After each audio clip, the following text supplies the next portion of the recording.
जय गुरु जी। शुक्राना गुरु जी। गुरु जी की प्यारी प्यारी संगत को जय गुरु जी। संगत जी, आपको एक प्यारा सा सत्संग सुनाएंगे गुरु जी का, गुरु जी की तरफ से। सत्संग सुनने वाले का भी कल्याण होता है, सत्संग सुनाने वाले का भी कल्याण होता है। संगत जी, सत्संग सुनने से पहले करेंगे मंत्र जाप। ओम नमः शिवाय, शिव जी सदा सहाय। ओम नमः शिवाय, गुरु जी सदा सहाय। गुरु जी जो ये सत्संग सुने, आप सबका कल्याण करना और उसके ऊपर अपना आशीर्वाद बनाए रखना। जय गुरु जी। संगत जी, संगत जी ये सत्संग गुरु जी की पुरानी संगत का सत्संग है। तो सब संगत बैठी हुई थी, तो गुरु जी ने चलो चलते हैं बनारस। तो संगत ने बोला ठीक है गुरु जी।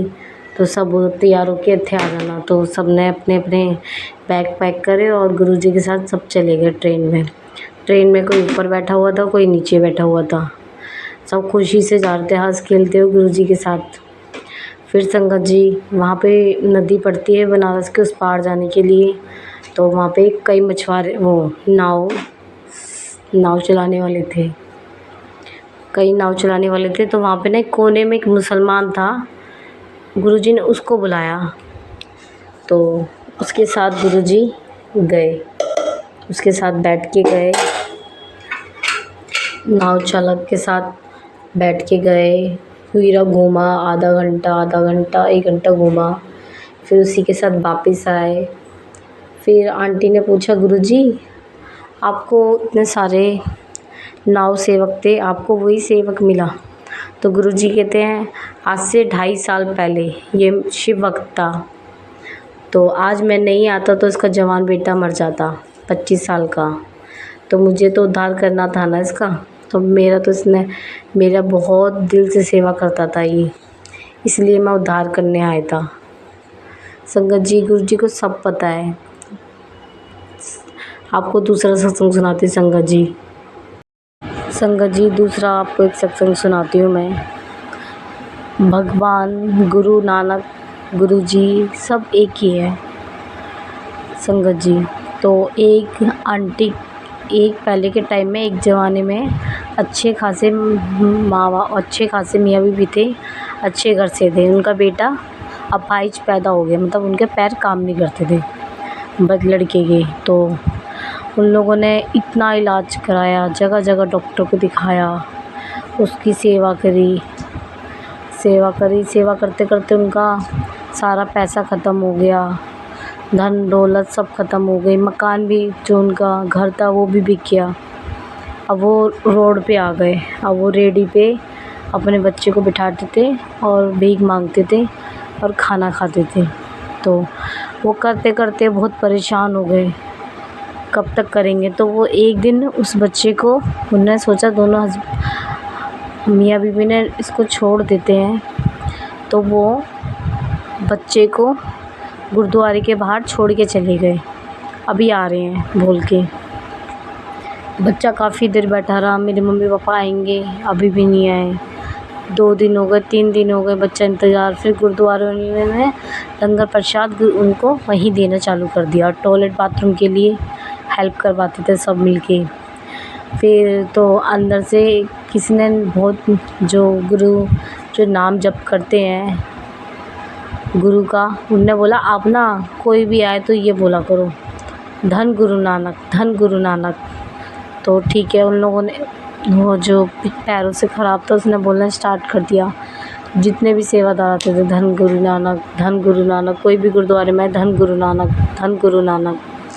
धीरे धीरे करते करते अब तो इतना उसका अर्जी चलने लग गई वहाँ पे गुरुद्वारे में।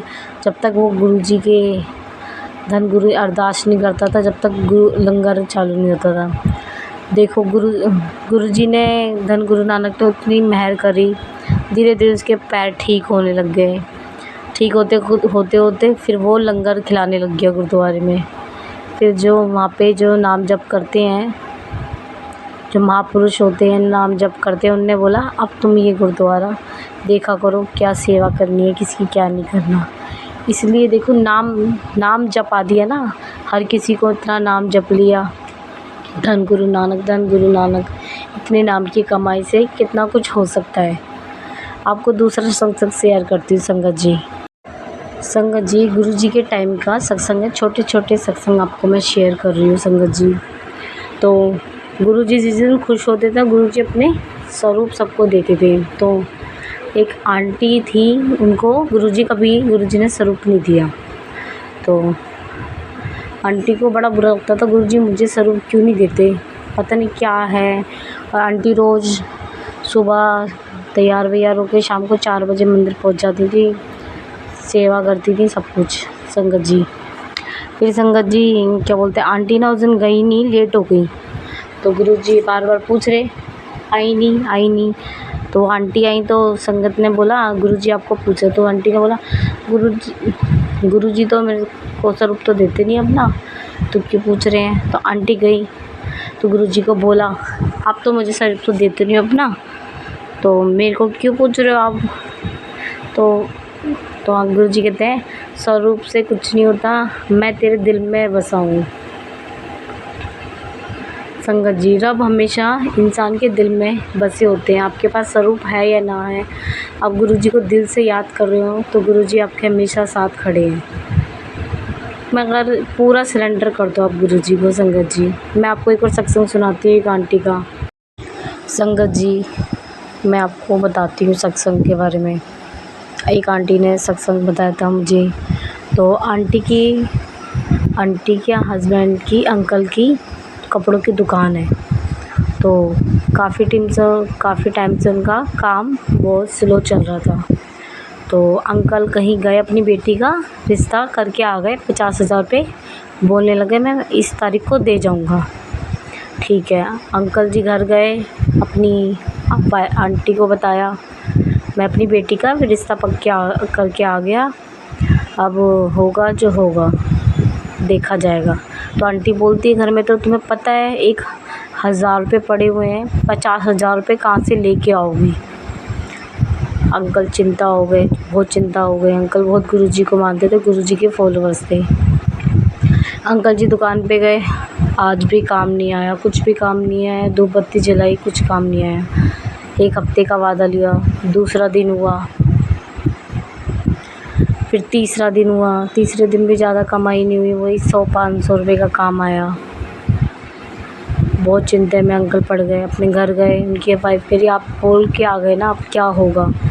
फिर जैसे 6वां दिन आया संगत जी, सब खाने ना दोपहर में हमारे यहाँ पे लंच हो जाता है, तो सारे जितने भी दुकान वाले हैं सब लंच करने घर जाते हैं।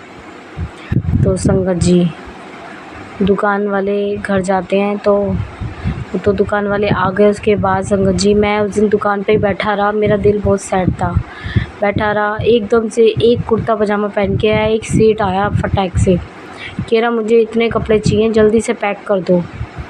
तो वो हैरान हो गए, कम से कम 50,000 के कपड़े लिए उन लोगों सेठ ने, और सीधा वो चले गए 50,000 के कपड़े लेके।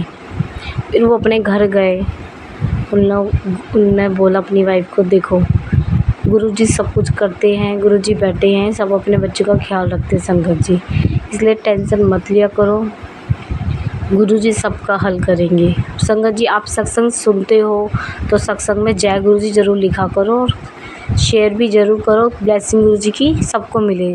जय गुरुजी, शुक्राना गुरुजी।